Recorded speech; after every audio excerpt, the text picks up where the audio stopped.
Hi, and welcome to No Story Stagnates with me, Ernie Boxall. And it's my pleasure to introduce Kay Suthar from London, no less. Kay, can you tell everyone who you are, where you are, and what it is you do, please? Yes, well, just like you mentioned, my name is Kay Suthar. I am from London, UK, and oh my goodness, I actually help people with podcasting, whether it's launching their own podcast or if they want to get booked on podcasts. And so I have an Brilliant. agency called Make Your Mark Agency, where I coach people on how to do both things. And before we get started, Ernie, I want to say thank you so much for giving me the opportunity to be on your show. I'm really, really excited. It's a real pleasure, Kay, because I am also into podcasting and I know how valuable now podcasting will become more valuable. Because let's face it, can we really trust the news we see on television? So I really think that people will start to get their information from podcasters. So I think that the field that we're in, the field that you're in, is going to be even more valuable over the next few years. So it's a real pleasure to be on the podcast, on this audio cast with you. I'll start with the first question I ask all of my guests, Kay. Okay. You know how your mother and father met. Yes, they actually worked at the same place together. They worked in a restaurant. And I think my dad was a waiter. My mom was cooking in the kitchen with her mother, my grandmother. And they worked together for a little while, and that's how they really met and got together. And I remember my mom and dad telling me that their first date was actually to London Zoo, right? Right? Yeah. It was the London Zoo. I know. Like, how different is that? But how cool is that? I love the zoo. That's probably why I love the zoo so much, right? That was going to be my next question, Kay. Have you ever been to the zoo yourself? Yes, and I still tell my parents to take me to the zoo. Yeah. Birthdays, Christmases, and And everything else, exactly. beautiful. Just think if on the day they were meant to go to the zoo, one of them had suddenly failed to turn up, or Mm, you might not be here, Kay. And I that's think right. that's the lesson that I get from all of these. And that's why I asked that question. Because it suddenly makes us realize that if one of our parents had turned right instead of left, said yes Mm, instead of no, we wouldn't be here. that's right. And because we are, the next question is, do you have a story from the ages of 1 to 10, good or Oh my, bad? oh my God, really? Oh my God, I got probably got more bad than good because I Well, got up to all sorts when I was younger. well, you tell me the one that comes to mind straight away and whether or not you learnt a lesson from it. Oh, okay. So the first one that comes to mind was when I was actually 7 years old in school on the playground. And I remember being in the playground, running around, doing what kids normally do. And you always get the boys in the playground always playing football. Yeah. That's all they love doing, right? With all the different games out there, no, they always want to play football. And so I remember this ball coming rolling over to me, and I was like, oh, let me just kick the ball back to the boys again, right? I Yeah. went to kick it back, and I had this bully in the playground that came up to me. I was like, "Don't touch my ball," right? And I was like, "Okay." And I kind of was like, put my head down and decided to walk away because I just got a telling off. After I thought I was doing someone a favor, that don't touch my ball, Yeah. right? So I walked away, and as I walked away, still continued to shout, and he was like, "Don't touch my ball. You're a girl. You don't know how to kick a ball." Yeah. Right? Oh, I didn't realize how much of a trigger that was, right? Right. Until that day. And all of a sudden, I looked back up, I turned round, I went running over to him, and I kicked him in between his legs and showed him exactly how a girl kicks balls. Well, absolutely. What did you learn from that lesson, Kay? I learned that people can tell me that I'm not good at something, but the minute they tell me that I'm not good at something because I'm a girl, Yeah. that is a massive trigger, and that has always been a trigger and Right. still is a trigger. Yes. But then I use that as a motivator, right, to actually get to the goals that I've been looking to get to, right? Yeah. Using that fire, or using that as fire to make sure I actually accomplish these goals Yeah. and show people that even though I'm a girl, I can still do it. Right. Right. And how were your school days as a girl like that? Did you enjoy your first school or? Oh my God, I love school, Yeah. right? You know what? My mom's always taught me to always defend yourself, Yes. right? Whether it's from boys or girls, you defend yourself. Don't ever start the fight, but defend yourself when you need to. Yeah. And so it's so funny because there were so many different incidences that happened in the playground. Uh-huh. All of a sudden, it was like I became untouchable. Nobody Right. would come near me, right? But I never ever started the fight. Never, right? No. I was that person that got along with pretty much anybody and everybody, Yes. right? To the point where when I was, I think, about 11 years old, when it was the last year of primary school, the boys were actually coming asking me to play football with them, Yeah. Yeah. right? It kind of got like that towards the end, but I think people just didn't bother messing around with me because they knew that I wouldn't take it. I was a Yeah. one-man soldier, right? And I wasn't gonna kind of mess around with any of that stuff.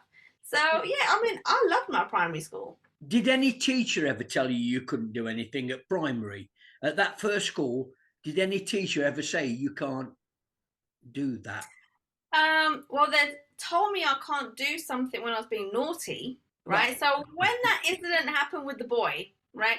Oh my God, the teacher saw me and I got a telling off and I got told to go stand by the wall, Yes. right? So I walked towards the wall and then I looked around and saw the teacher wasn't watching me and ran the other direction, right? So, Yeah. because to me, in my mind, I was kind of like, I'm getting told off for something that I really don't believe I did anything wrong, No. right? Like I was standing up for myself. Yeah. If I didn't, then that bully would have probably started on me the next day and the day after Absolutely. and the day after, Yeah. right? And so I was like, well, I don't see why I'm getting punished for something like that. And so, yeah, I mean, I was a cheeky child, and if Yes. nobody was looking, I'd run in the other direction. Yeah. Yeah. Lovely. Lovely. We go then. Stories from 11 to 15. First, first teenage years. And that includes the older school, no doubt, but also, those first teenage years. How were they? A story and a lesson. Oh my God, I got even naughtier, didn't I? I started taking even bigger risks, right? But I got even cheekier. And what I mean by that, I remember an incident. I think I was 15 actually, Yeah. in secondary school. And I remember there was this one girl in our class, and she was like the lippy one, right? She had to always get her point across to the teacher. She's always arguing with the teacher. And I remember this one lesson, it was a science class. She kept arguing with the teacher, and we were like, look, just shut your mouth. Like, why are you even bothering to argue with the teacher? She kept going on and on and on, and all of a sudden the teacher announced, the whole class has got detention, Yeah. Yeah. right? And we were like, oh my goodness, like, because of this one girl. And so she kind of created an atmosphere and a lot of enemies because we all got detention because of her lip. Well, And I remember once we kind of came out of detention and I saw her in the corridor, I was like, someone needs to punch her, right? It was just annoying because our lunch got cut because of her lip, right? And I didn't realize that she heard me say it. So, and she went crying off and went and told the teacher that I'm going to punch her, right? And then it was my PE teacher. I had PE later on that day. And my PE teacher called me out of the class and said to me, "Did you threaten anyone?" I was like, "No, I didn't threaten anyone." Right? And she goes, "You sure?" I was like, "Yeah." She was like, "Okay, you can go back into class." Then pulled the other girl out, and the girl must have said, "Yeah, she threatened me." And then pulled me out again and said, "Well, she's saying that you threatened her." I was like, "I didn't threaten her. She's saying that you said that you're gonna punch her." And I was like, "No, I never said I was gonna punch her. I said she needed a punch." Yeah. Right? Like, if you're gonna accuse me of something, make sure you get it right. So I was very cheeky in that kind of sense. um so little things like that kind of did happen, and then I guess it kind of irritated the teachers as well. Yeah. Yeah. And so I'm really interested in people at school, particularly at this age. Were you a team player, or were you more of an individualist? Did you do any sport at Oh all? my God, I was a sports captain. I Right. love sports, Yeah. right? Yeah. And I was one of those people that I didn't have my own clique. I blended with all the other cliques in my Yeah. school. But whether they were the goths or the punks Yeah. or whatever, all these different cliques I actually got on well with, right? And one Yes. day I'll be going to lunch with one group of people, another day I'll be going to lunch with a different group of people. Yeah. And so all of a sudden I was now scheduling my entire week to see who I'm going to lunch with, which group of people. You And so I kind of blended with everyone and anyone. you do realise that that's because they saw you as the bouncer, don't you? Probably. But an interesting something's coming up, Kate. You went to a secondary school. Yeah. Mhm. Do you think you would have been different at a grammar? Did you have the chance to go to a grammar school? Okay, so define clearly to me what the difference is. Uh, well, I when I was at school, we took a what we call the 11 plus. If you passed it, you went to a grammar school. If you failed it, you went to a secondary school. Oh, I don't know. Yeah. I don't know that side. Yeah, Ah, like everyone here, I guess, in London just goes to secondary school from primary school. We don't right. have a choice. Okay. Not a posh school then. No, they like to think that they were posh because we had to call, the male teachers sir and the female Right. teachers madam. Yeah. Yeah. We weren't allowed to call her miss. No. That was a big no-no. We had to Right. call her madam. Interesting. And I was Interesting. like, "Do you know what madam means? It means prostitute. Why do you want us to call you?" um, how long did your parents survive with you?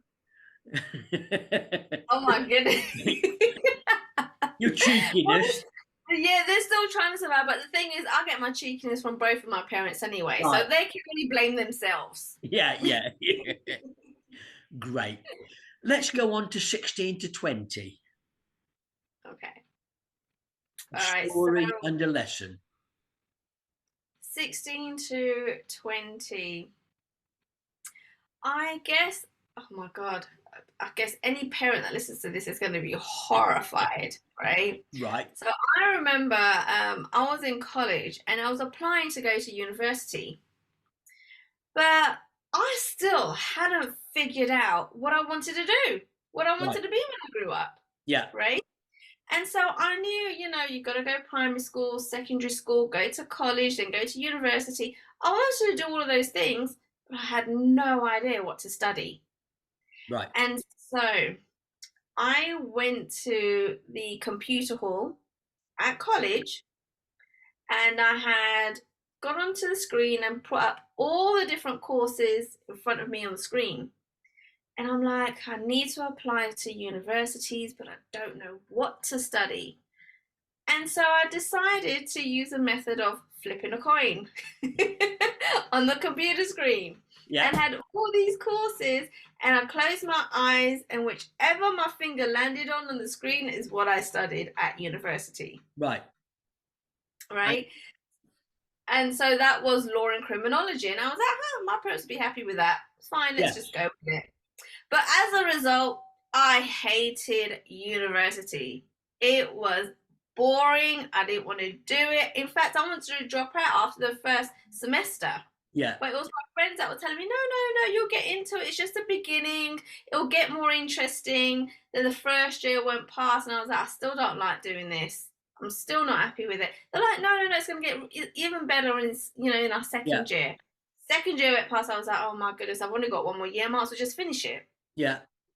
you know? But to be fair, even to this day, when I'm thinking back, I still wouldn't know what I wanted to study. No, no. And again, that brings up to mind where this characteristic of yours comes from, of taking risks. Obviously, if you're cheeky at school, Yeah. it can always be a risk. If Yeah. you're cheeky as a teenager, it can be a risk. If you're cheeky, or if you take risks when you get to 18, 19, 20, that can have consequences. Yes. But so have you always been of that mindset? Yeah, so I guess I've never been that person that's kind of has planned out exactly what I want to do, what I want to be. And I've kind of just been like, let's just take one day at a Right. time and just see what happens, Yeah. right? Almost kind of winging it. Yes. And so when opportunities came my way, I realized I've got choice. I can say yes or I can say no, Yeah. right? Yeah. If I say yes and I don't like it, I can always say I don't want to do it anymore, right? And That, move on to the next thing. Right? that It is, it yeah. wasn't. It didn't mean it was the end of the world. No. It just meant I hadn't figured out what my thing is. I've always tried to get over to my children to say yes first, and then find out whether or not it really is what Right. you want to do. I've told them never really to say no to anything unless that you really, really, really know it's not for you. Yeah. Say yes and find out. Yeah. Yeah. So Exactly. But because of that, I've got so much experience in different backgrounds yeah. because I was trying out so many different things because I was like, okay, let me try hairdressing. Oh, Yes. that was all right for a little while, but you know what? I didn't like standing on my feet all day long. Right. Right? I didn't want to do that anymore. I worked in retail. I was like, it's all good, but no, I'm now on board. I know how to do that. I'm bored. And I was always looking for that next thing, that Yeah. next challenge, right? Once I got used to knowing how to do a particular role, I was like, okay, what's next? Right. And we move on now to your 20s. And did all of these jobs come in the or were you working as a teenager?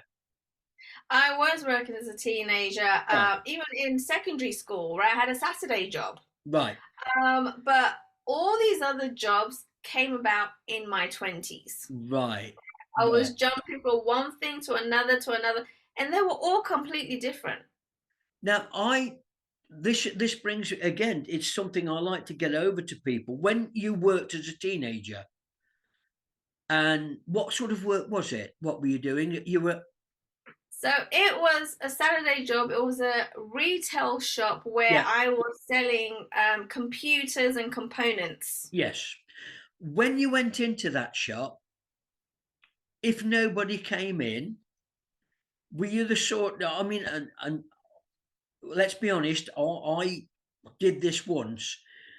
Were you the sort of person who just sat down and did you get up and find work to do? So I wasn't that person that I wanted to find work to do because I didn't want to be there, but it was bringing in money, Right, right. right? That's with me. I Right. didn't I didn't like I didn't want to know the products. I didn't like the products. I wasn't really into knowing all the ins and the outs of the computers. Yeah. But what happened was that I got sent there from school to get Yeah. 2 weeks work experience. Yes. They must have loved me, and then they offered me a permanent role to work every Saturday. And Right. I was like, being 16, right? I was like, that's awesome. I'm like gonna be rich, right? Yeah. And so I kind of stayed in that role, Yeah. but there was so much drama going on in that company that I knew that it probably wasn't going to last very long. Do you think working there taught you anything? It taught me what I didn't want. And Right. I didn't want to be in that environment, and I Yeah. didn't want to work in retail. Right. Good lesson. So So, yeah, I was gonna say, let's go on to 20. mhm, And I take it now we're getting into these work roles. yes, They're getting into the real K Suthar. that's right. Oh my goodness. Let's So, go ahead.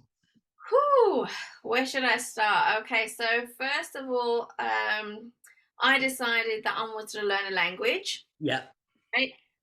Studied sign language because I want to be different. I don't want to do the normal German, Right. French, Spanish, all of that, and decided that I wanted to learn British Sign Language.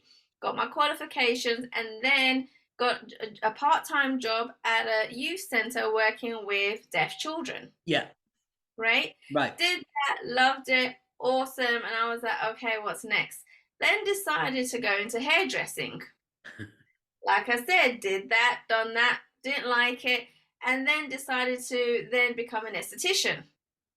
Sorry, And you an, became est- an esthetician, skincare, ah, right. right?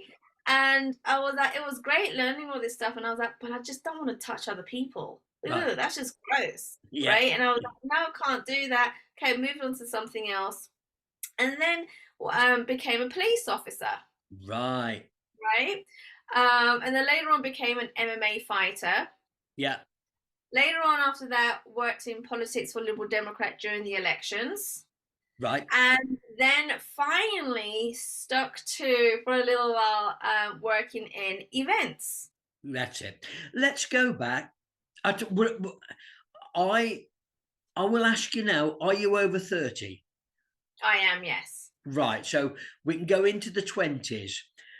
Um, what a story from your 20s that sort of encapsulates what your life was like at that time. Ooh, life at 20.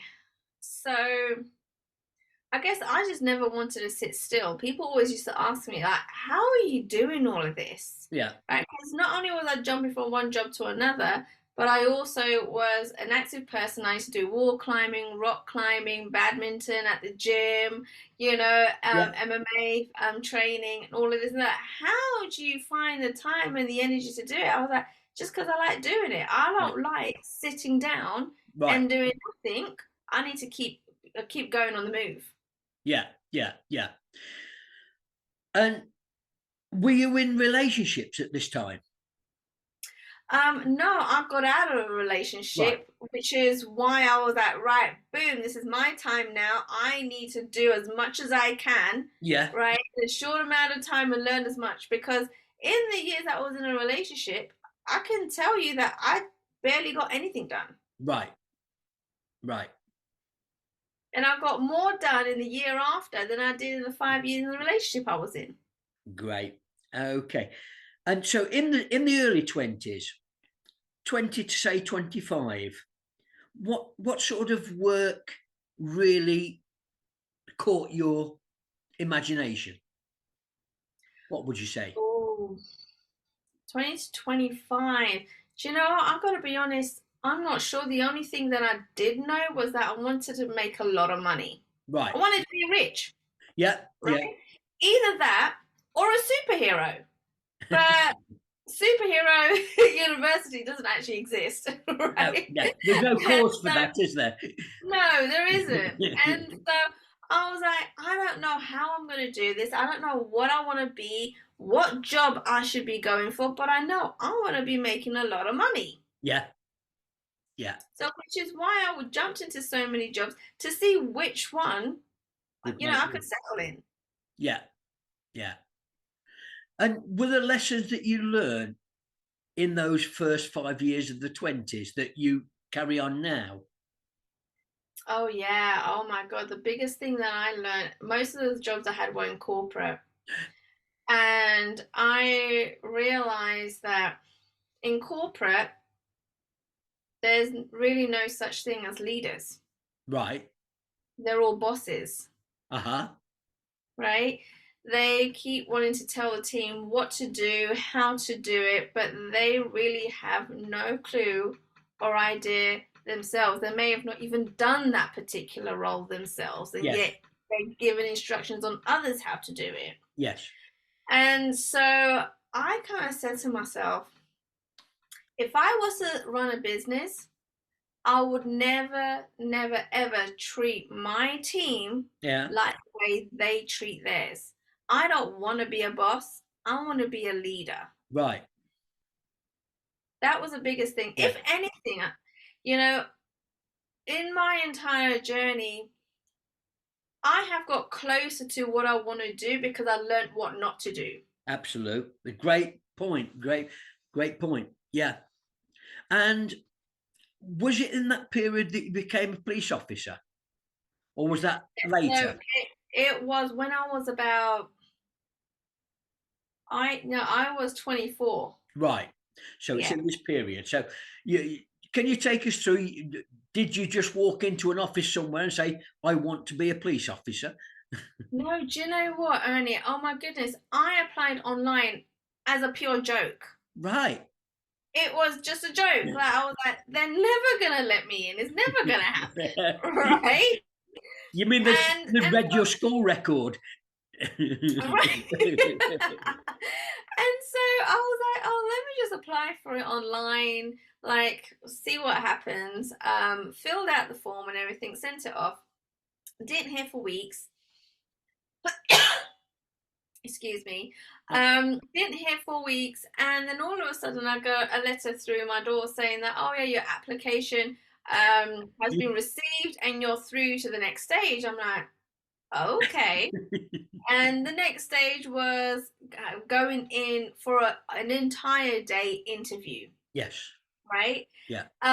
Like a whole day, and they're saying you're going to get an interview. There's going to be an assessment. There's 2 role plays you're going to have to do as well. Right.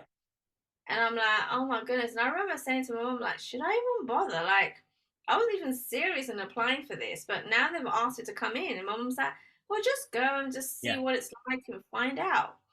The whole day, it wasn't like any other job I've applied for Right. before. Right? It was super, super intense. Like the first role play, you get the scenario in front of you, and they say to you to stand outside this door that has no window, just stand outside it. They go, the alarm's gonna go off. When it goes off, walk into the room, right, and deal with the situation that's there. So Right. you don't know what you're walking into, No. right? And they said to me, in one corner, there's going to be a lady with a stopwatch that's going to be assessing how you deal with a situation, right? So I was like, okay. So I walked in, and there was this huge man in front of me screaming and shouting, right? And I was like, oh my goodness, like, not like I didn't get a warning when I got in there. It was just straight into this scenario. And I saw this lady with a stopwatch, and she was actually calculating how long it would take me to calm this person down, right? Eventually, I calmed them down, sat them down, took a statement as to what was going on and all this kind of stuff. And I was like, whoo, and then the alarm went off again to say end of Yeah. scenario, end of that role play. So I went back out, and I was like, oh my goodness. All right, they're like, you got to do your second one. Had to go stand outside another door. And I was like, right, I'm ready for this one, right? Yeah. The alarm went off, walked in, and there was a lady crying, right? And I'm like, oh my goodness, okay, like complete opposites. Yeah. And so again, had to calm her down, take a statement, ask the right questions, all this kind of stuff. Like the scenario was that she went to a shopping mall and she'd lost her child in the mall. She couldn't find her child. Right. Right.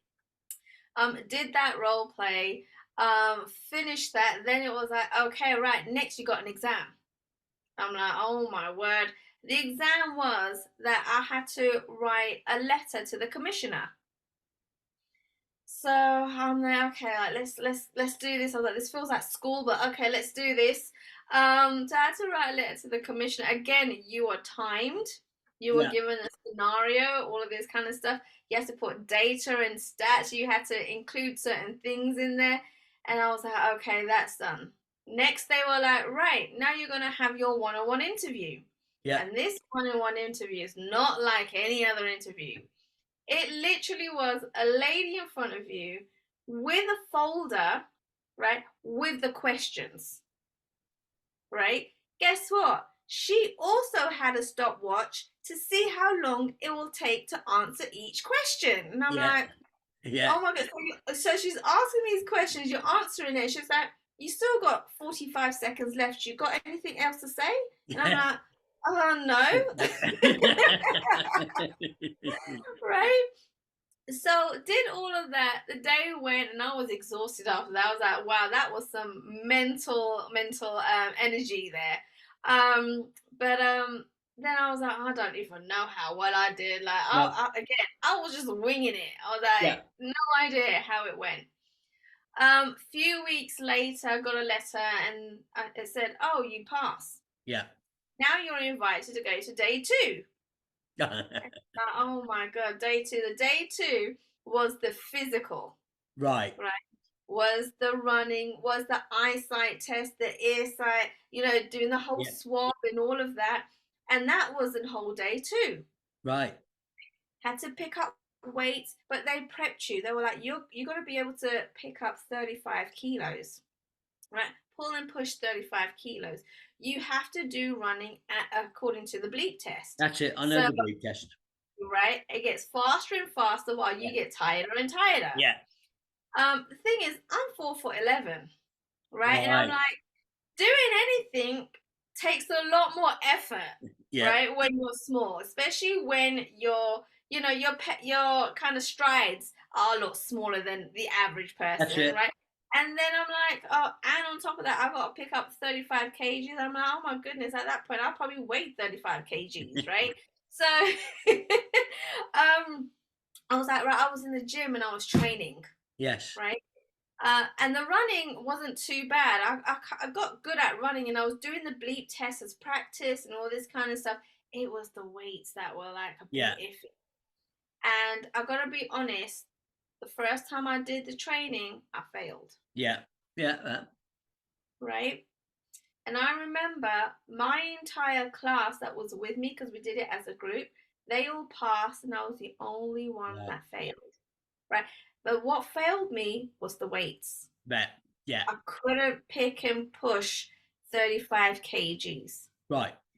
And I remember there was a female officer there now. The female officers there, they're built like Yes. concrete cement trucks, right? They're huge Yeah. women.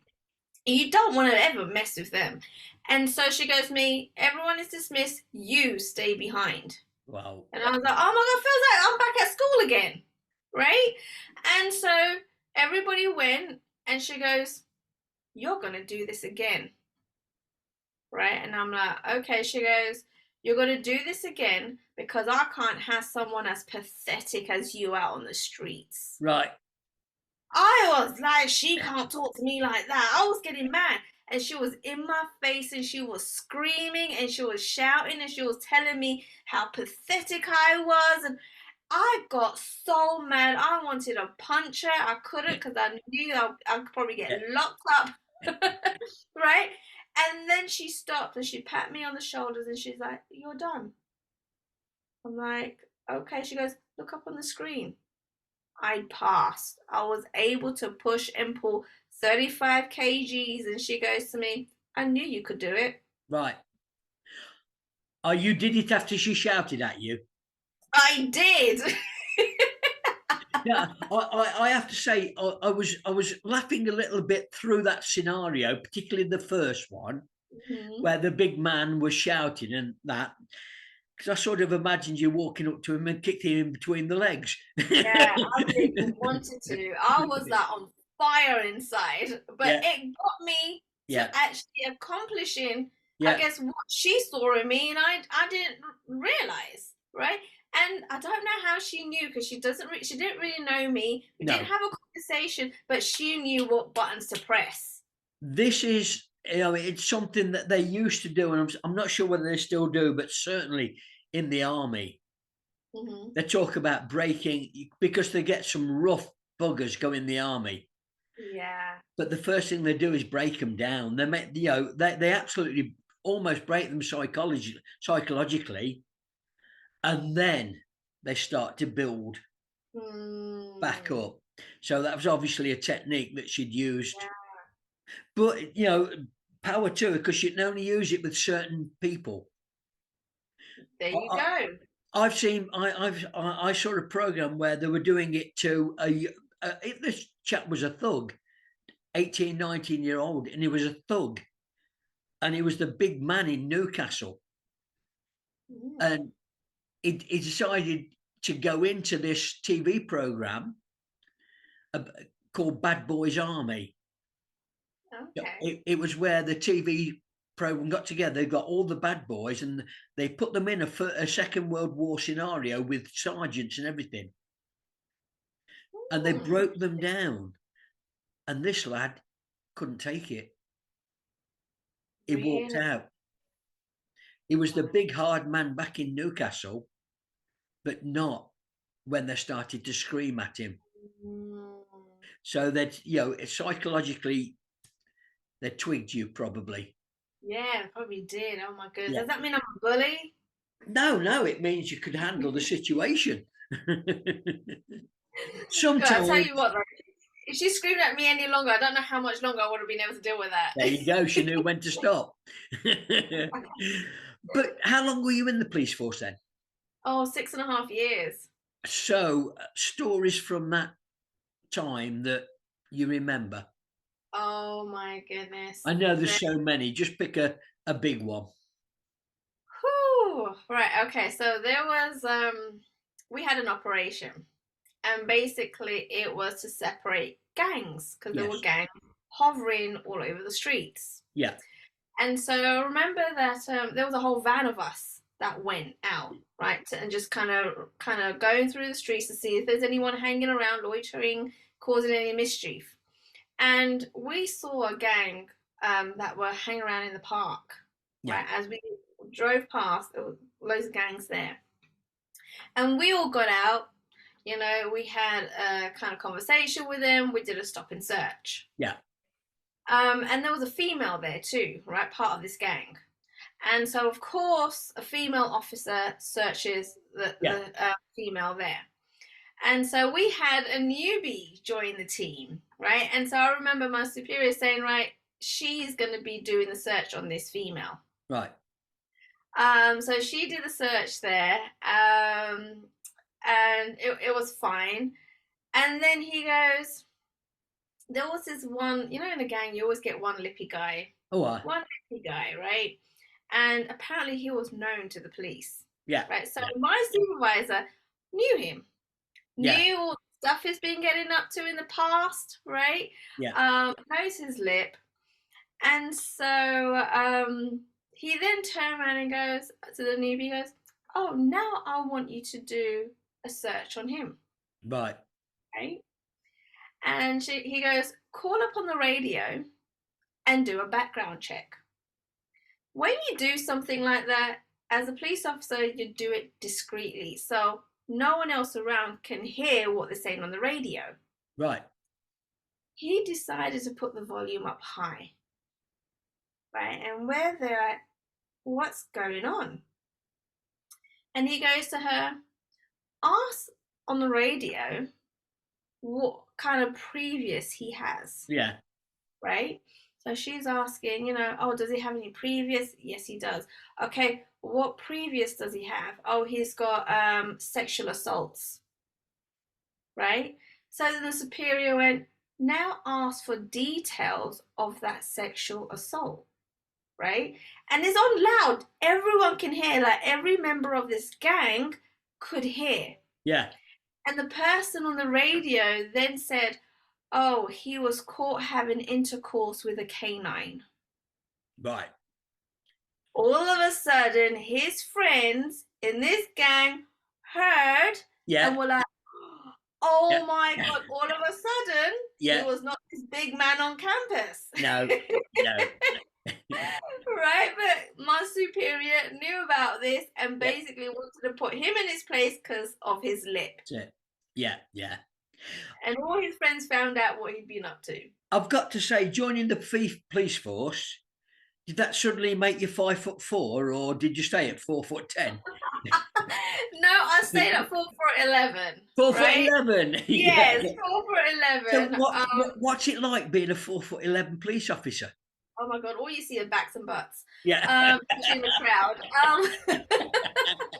But I mean, it was good, but I kind of saw a different kind of light in the police force. And what I Yeah. mean by that is, I remember the very first operation I was on, Right. right? New to this.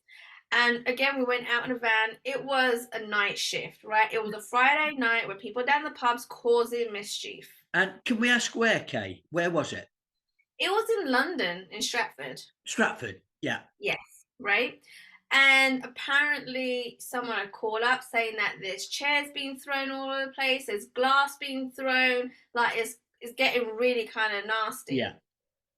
And so I was ready to like go out with everybody, like, let's go, right? And they were like, no, okay, you're gonna go in there on your own. I'm like, wait, hold up, wait a minute, that doesn't sound right. Yeah. Why am I gonna go into a place like that on my own? They're like, no, you go into that place on your own, right? And you tell them all to be quiet. Yeah. I'm like, they're not gonna listen to me. Like, that's not going to work. And they're like, it will, right? So as long as you get their attention, Yeah. it will. And I'm like, are you guys insane? Like, just sounds mad. And so I went in there on my own in a police uniform that everybody hates because you become like this public enemy number one the minute you have a uniform on, right?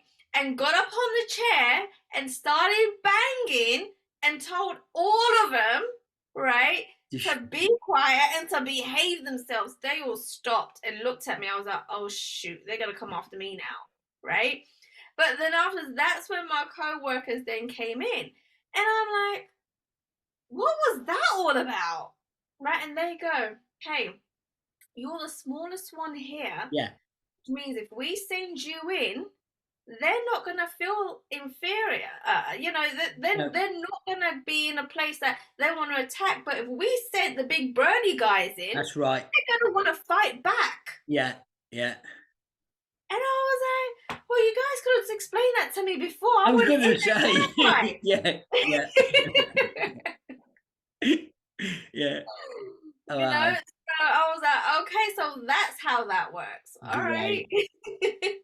So let's go from there onto the podcasting, because that's really what I want to talk about.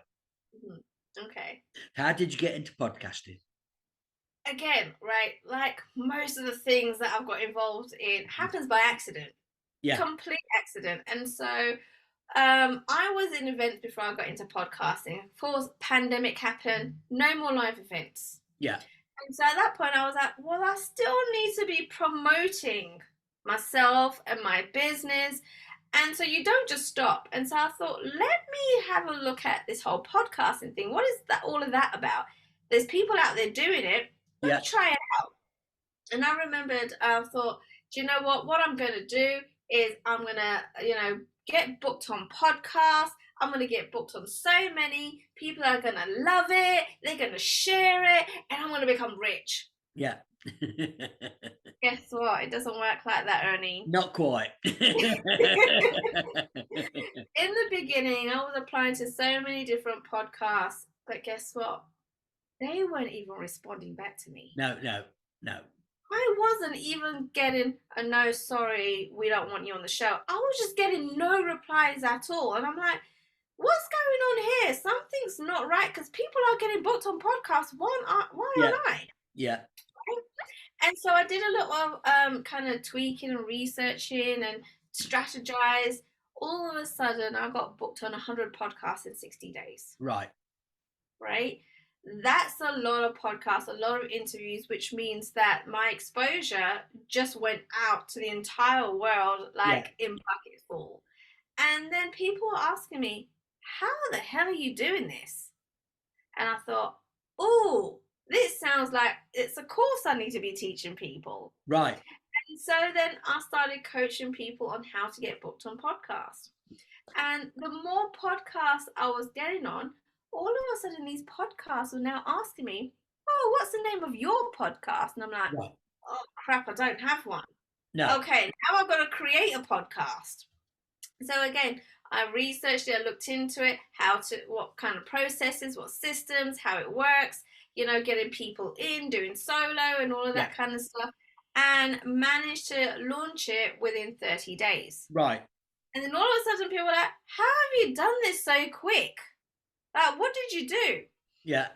And so what the biggest trick I kind of learned in business is if you don't know how to do it, don't spend hours and hours learning that particular skill and every skill, right?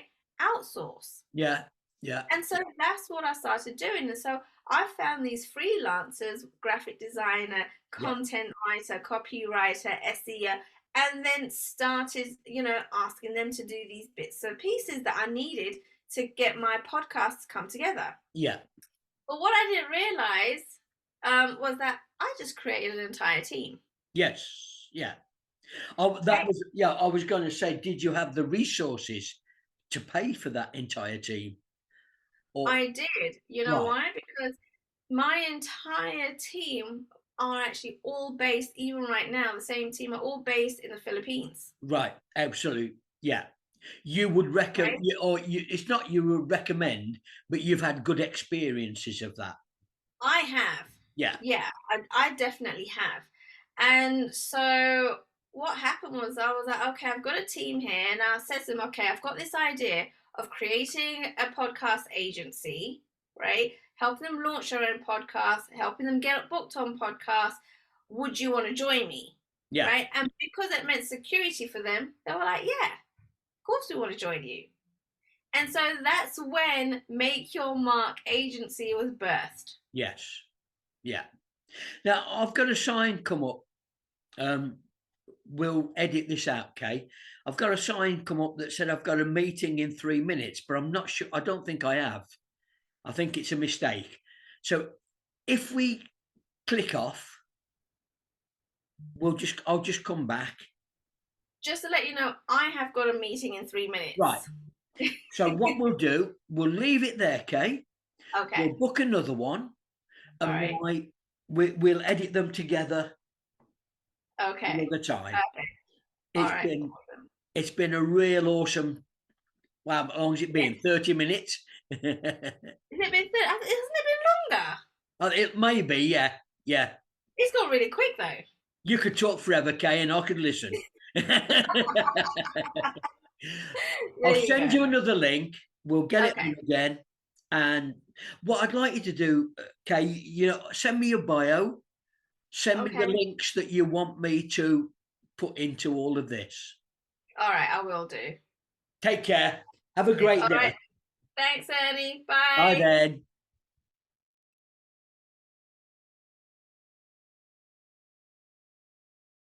And welcome, ladies and gentlemen, to part 2 of No Story Stagnates with Kay Suthar. And you've been doing a lot since we last spoke, Kay. I know that. But we were at the part where you were collaborating with freelancers and you offered them the opportunity to join you. Yeah, so what happened here was that there were certain tasks, right, in the kind of podcasting production that I was like, do you know what? I really don't want to do this. I need to hire professionals to do this because it meant me learning from scratch on how to do it all, right? And I was like, Yes. well, you don't want to spend hours on end doing that. You just want to get it done and, out to the world. Yes. And so what I did is got freelancers from the Philippines and just started working with them. And so they did like a few of my episodes on the podcast, and they were doing such an amazing job that I had so many other people coming up to me and saying, hey, how are you doing all of this? Right? And I was like, oh, I'm not doing it on my own. No. Right? And so when I started telling them, I've got a team that does it all and I've trained them on certain things, on how I wanted certain things done, and they were like, oh, do you think they could do it for me too? Yeah. And I was like, oh my goodness. Okay, so all of a sudden I formed an agency that I didn't really go out there planning on doing. And so I asked these freelancers that this is the idea that I have. Other people want the same service. Would you want to come on board full time Yeah. and just do this continuously? And I guess because it gives them security and they Okay. knew they'd work there, they jumped right on it. And I was like, oh Yeah. my God, I've just got a team as well now. Yeah. And so it just kind of all happened, Uh-huh. right? At the right time, doing podcasting. And now we're an entire team that, help the entire world with podcasting. Wonderful. And we will have links to your podcast and to the channels that you've got, Kay, but it is Right. you've done an amazing job. Yeah, And thank you. no, certainly as I'm going through it, because I am in podcasting, the thought that it comes back to my mind all the time, and I'll hold my hands up. It's can I swear? Go for it. Shit, if she can do it, how does she do it? If she can do it, why can't I? And Right. that's the inspiration that I'm sure you give to a lot of people, Kay. They look at you as well. I think we've established you are a 5'2" mini giant. Well, you put a few more inches on there Oh, than you did. I'm 4'11". what batteries are you using? But it's So true. thanks for adding those few inches. I appreciate Absolutely. You're in that. high heels, Kate. I know you've got your high heels on. But I'm sure that's what you try and get over to a lot of people is that, Mm. you've just put your mind to it. Yeah, and I guess the thing is, first of all, I want to let people know if they want to create an agency, there is a lot of work Yeah. that goes into it, not just for their clients, but making sure that your team are Yes. updated and you have meetings and it's a lot of work and actually managing an entire team as well, right? But don't go ahead and create an agency just because I have one. No, no, no. Right? Make sure you create an agency because that is what you want to do. I was actually thinking of all, about the way you create and find your guests and create the Ah, podcast and how you do that. Because you've got guests from all over the world. yes. And so, oh my goodness. So, first of all, I guess I started finding guests, I really did the obvious thing, and that is tap into my own network, Yes. right? Let them know that you're starting this podcast, right? And these are the topics that you're kind of talking about, and Yeah. that you would love to have them on your show. Now, make sure that I guess you're very clear as to what the podcast, what the messaging is, what the end result that you want it to bring to your audience, Yes. right? And then reach out to those people in your network that you think that your audience will be able to benefit from and Yes. invite them along. Now, I guarantee you there isn't going to be a single person out there that's going to say no. Everybody wants to be Right. on podcasts, Yeah. right? But the one thing I would suggest people do is record at least 10 episodes Yes. before they actually start launching their podcast. Absolute. Absolute. Because it sounds great, but as you say, there is a lot of work, and you may produce the first one week, and then you think, well, I'll produce the next one next week, and you do, and then the third week you've got to produce another guest, you've got to produce another, yeah, and it accumulates the stress. That's right. Yeah, Yeah.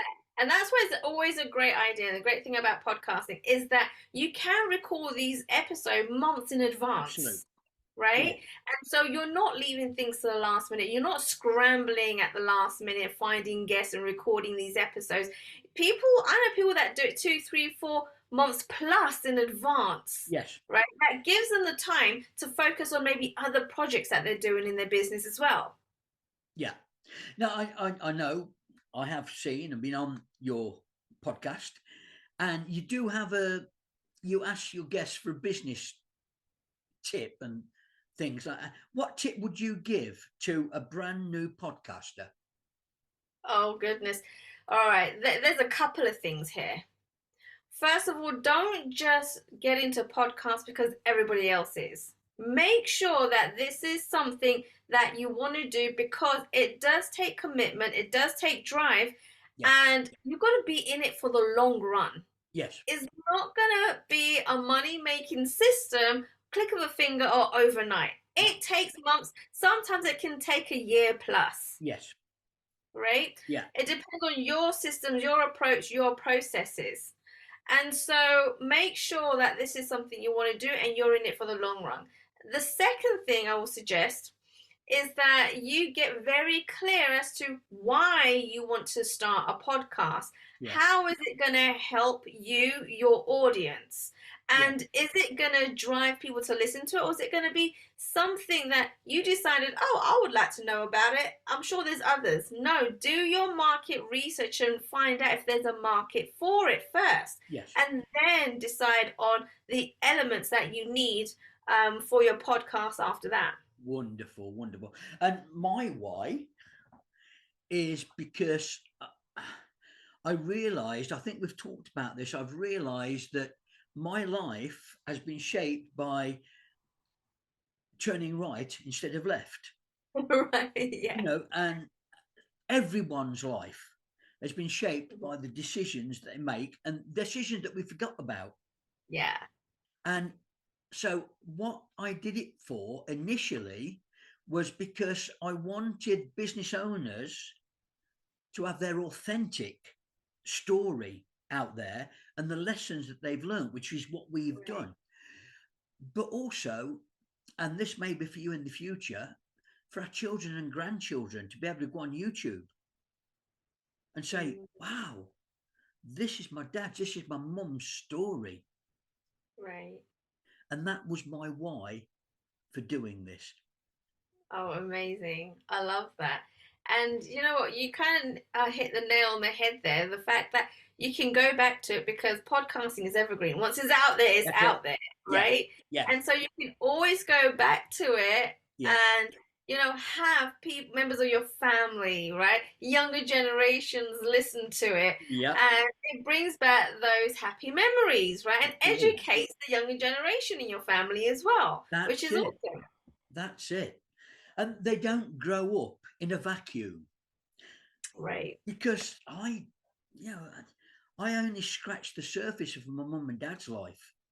Barely scratched the surface. Okay, it's been a real pleasure.